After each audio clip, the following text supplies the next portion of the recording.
on part du besoin de nos clients. Le besoin de nos clients aujourd'hui, c'est dans le contexte agricole, un besoin de transition des systèmes de production et puis de travailler vraiment sur la réalité économique des exploitations. Donc à partir de là, nos 3 chambres ont vocation à répondre à ces besoins-là, que ce soit dans le domaine technique, économique, réglementaire. Donc on a décidé à l'échelle des 3 départements de travailler ensemble l'offre de services, considérant que quels que soient nos territoires, les besoins des agriculteurs se rejoignent. Avec la mise en place d'un service commun, direction et services généraux, on a fait le choix d'avoir une démarche qualité commune. Et cette démarche qualité commune, c'est ce qui nous amène à avoir une politique qualité qui s'harmonise et qui est la même sur les 3 départements.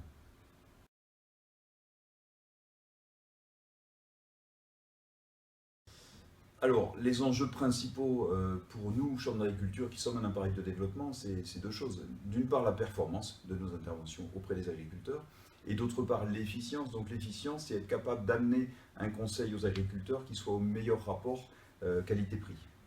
Bon, pour ça, on a évidemment notre composante essentielle, c'est la valeur, la qualité, les talents, les compétences de nos agents. Et c'est vraiment ça qui doit être mis au service des agriculteurs. Et ça va de l'accueil jusqu'au suivi des clients après les prestations, en passant évidemment par le conseil qui est le moment essentiel.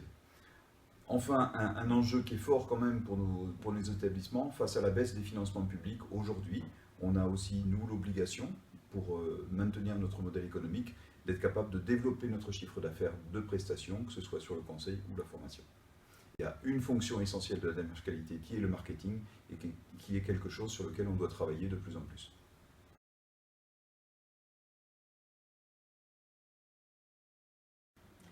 Tout d'abord, il faut distinguer 2 types d'objectifs. Il y a les objectifs vis-à-vis de nos clients et les objectifs en interne. Pour ceux vis-à-vis de nos clients, le premier, c'est bien leur satisfaction en leur proposant des prestations de qualité, conformes à nos engagements et à un prix adapté.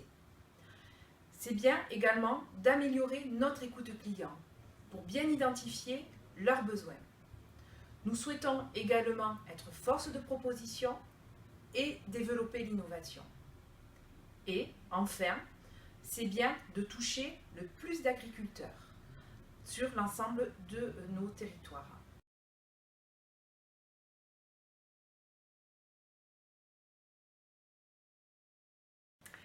Et en interne, c'est bien de fiabiliser notre organisation en harmonisant nos pratiques pour gagner en efficacité et confort de travail.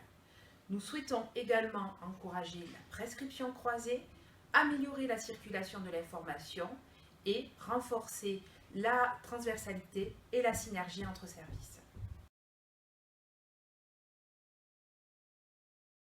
Alors au-delà de ce qu'a présenté Cathy en matière d'objectifs assignés à la démarche qualité, je voudrais revenir sur quelques bénéfices attendus.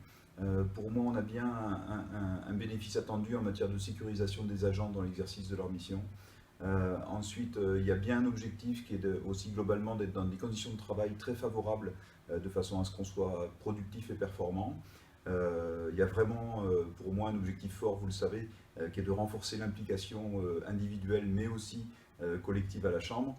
Et puis évidemment un bénéfice attendu important principal qui est l'image qu'on dégage et qu'on renvoie à nos clients et à nos ressortissants. Voilà. Et d'une façon générale, pour faire un peu la synthèse de cette politique qualité, je dirais que l'objectif, c'est bien de mettre en place une direction par objectif qui est ciblée sur la performance de nos interventions et sur les résultats. Donc ça, il faut vraiment qu'on soit centré là-dessus. Et ensuite, dans l'état d'esprit et la façon de le conduire, pour moi, le plus important, c'est de favoriser l'autonomie des collaborateurs et des équipes. Et tout ça pour gagner en agilité, responsabiliser chacun sur ses objectifs. Et la démarche qualité nous apporte la capacité à monitorer tout ça au travers d'indicateurs et de tableaux de bord de façon à le suivre précisément.